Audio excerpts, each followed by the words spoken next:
नमस्ते, मेरा नाम सुषमा है। मैं आज आपको बताने वाली हूँ चक्रासन।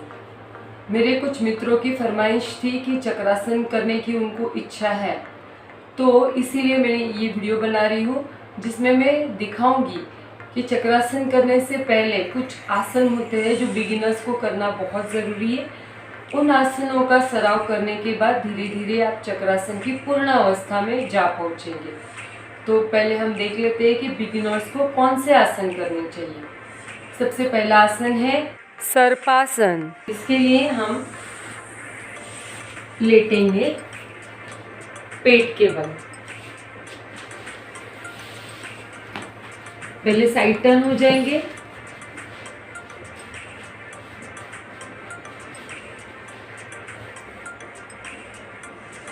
दोनों हथेली आकाश की तरफ। यह है सावधान की स्थिति सर्पासन करने के लिए। तैयार।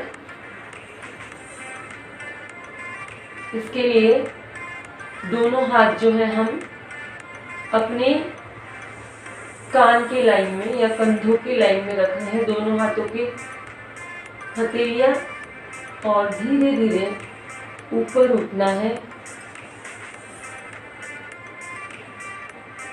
दोनों पैरों की उंगलियां आप देख सकते हो जमीन मैट पे है।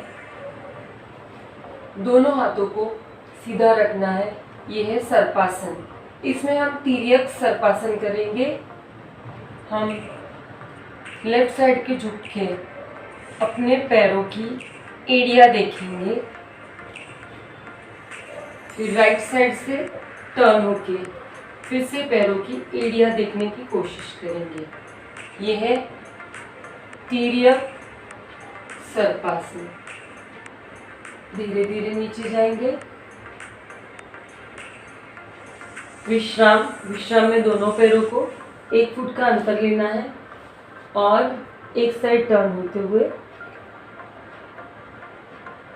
सो जाना है।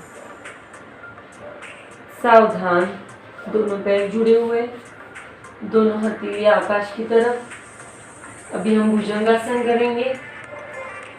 भुजंगासन के लिए दोनों हाथ जो है हमें अपने कमर की लाइन में लेनी है।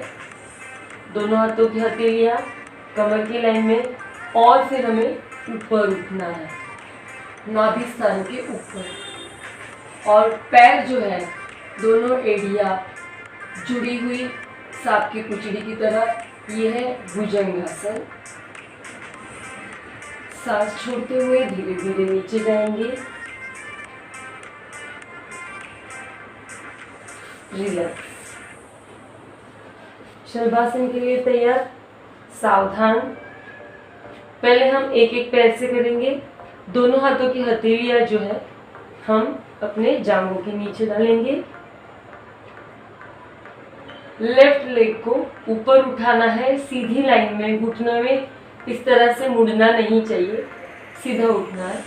तो एक पैर से शलभासन करेंगे। 1, जितना पैर को ऊपर उठा सकते हो उठाइए, लेकिन घुटने से नहीं मुड़ना चाहिए। 2, डाउन। सांस लेते हुए दूसरा पैर राइट। 1, सांस छोड़ते हुए नीचे, डाउन। अभी दोनों पैरों के शलभासन करेंगे। सांस लेते हुए ऊपर, होल्ड करने की कोशिश कीजिए 10 से 12 सेकेंड। सांस छोड़ते हुए नीचे, फिर से करेंगे। अपनी हनुवटी जमीन पे ही रहेगी। आधा शरीर जो है कमर के ऊपर का वो जमीन से ही टच होगा। हम अपने हाथों का सपोर्ट ले रहे जांघ के नीचे। फिर से करेंगे। इनहेल करते हुए दोनों पैर ऊपर, होल्ड।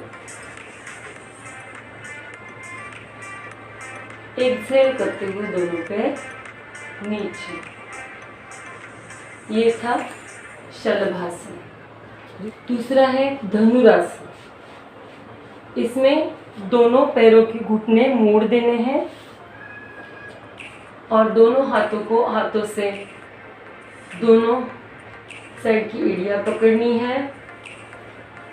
बाहर की तरफ से दोनों पैरों में 1 फुट जितना अंतर रखेंगे और फिर ऊपर उठना है चीन से।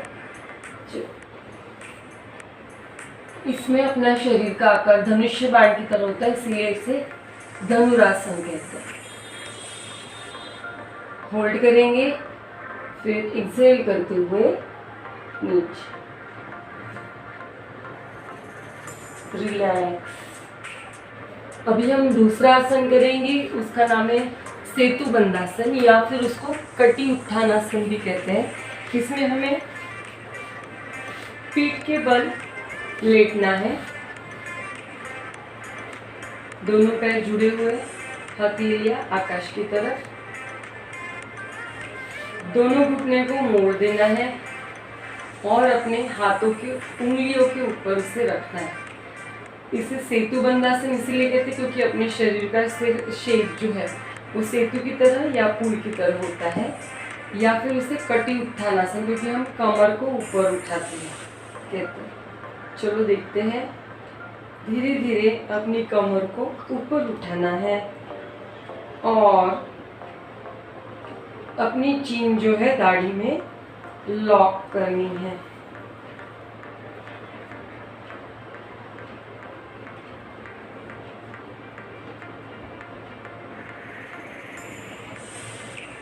धीरे धीरे सांस छोड़ते हुए पहले अपने पीठ को नीचे रखेंगे, फिर दोनों पैर सीधा करेंगे और दोनों हथेलियां आकाश की तरफ। ये था कटी उत्थानासन या फिर सेतु बंधासन।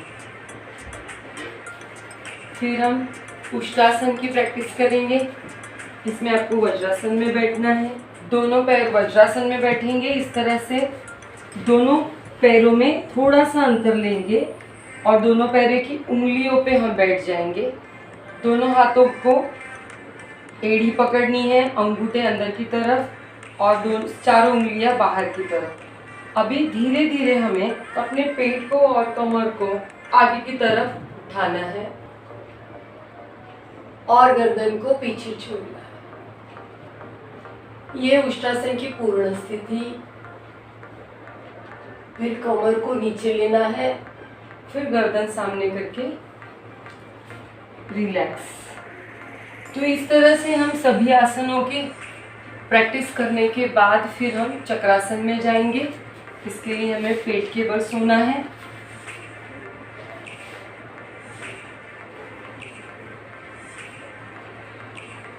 दोनों पैरों को घुटने मोड़ देंगे, उनमें 1 फीट जितना थोड़ा सा अंतर रखेंगे और हाथों का पोजीशन जो है दोनों हथेलियां नीचे ज़मीन पे कान के बाजू में इस तरह से लगानी है।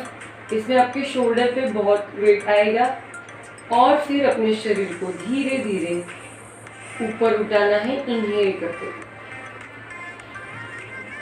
अपना माथा जो है जमीन पर टिकाना, ये अर्ध चक्रासन है। फिर माथा रख दीजिए जमीन पे और कमर नीचे। इसकी प्रैक्टिस करते करते आपको धीरे धीरे पूर्ण चक्रासन में जाना है। पूर्ण चक्रासन में जाने से पहले कुछ जो तरकीबें हैं, जैसे कि आप दीवार का सपोर्ट लेके जा सकते हैं या किसी पार्टनर का सहारा लेके भी आप कर सकते हो। इसीलिए हमारे साथ आए हैं योगेश जी। सावधान की पोजीशन में रहेंगे जिसमें दोनों पैर जुड़े हुए होते हैं। अभी हम दोनों घुटनों को मोड़ देंगे।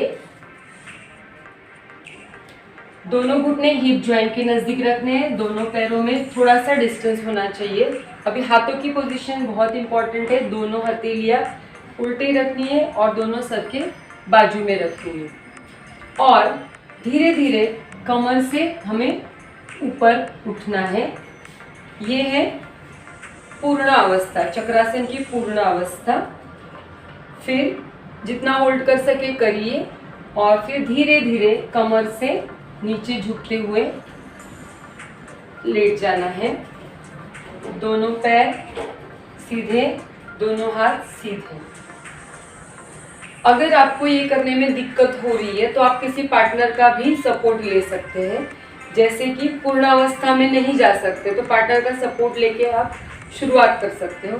फिर से लेंगे, दोनों घुटने मुड़े हुए, दोनों पैरों में थोड़ा सा डिस्टेंस, दोनों हाथों का पोजीशन ले लेंगे पीछे, हथेलियां, और धीरे धीरे कमर से ऊपर उठना है तो इसमें आप पार्टनर का सपोर्ट ले सकते हैं।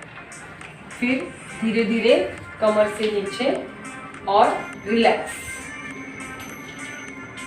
अब हम देखेंगे कि दीवार का सपोर्ट लेके कैसे चक्रासन किया जाता है। इसके लिए खड़े रहेंगे,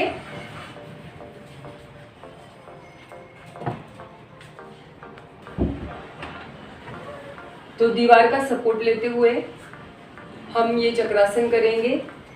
दोनों हाथों को इनहेल करते हुए ऊपर उठाना है और दीवार को लगा देना है।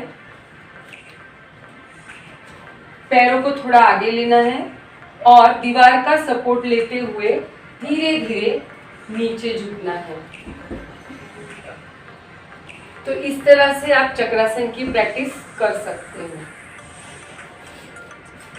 तो ये थे कुछ तरीके जो बिगिनर्स से लेके आगे पूर्ण चक्रासन की अवस्था में जाने के लिए मैंने कुछ आपको ट्रिक्स बताई है, और मैं ये आशा करती हूँ कि ये आपको बहुत फायदेमंद होगी। मैंने ये ध्यान में रखते हुए ये वीडियो बनाया है कि जो करने वाले लोग हैं वो स्वस्थ हैं और इसीलिए वो पूर्ण चक्रासन की स्थिति में जाना चाहते हैं। इसीलिए मैंने इसमें किसको नहीं करना है वो नहीं बताया, क्योंकि पूर्ण स्वस्थ व्यक्ति ही कठिन आसन, सारे आसन कर सकता है। तो फिर मिलेंगे हम नए आसन के साथ, तब तक धन्यवाद। अगर आपको मेरा वीडियो पसंद आया है तो इसे लाइक और शेयर कीजिए। आप नए हो तो इसे सब्सक्राइब कीजिए और बाजू में बेल आइकन बटन दबाना ना भूलें, ताकि आपको मेरे नए आने वाले वीडियोस के नोटिफिकेशन मिलते रहे। धन्यवाद।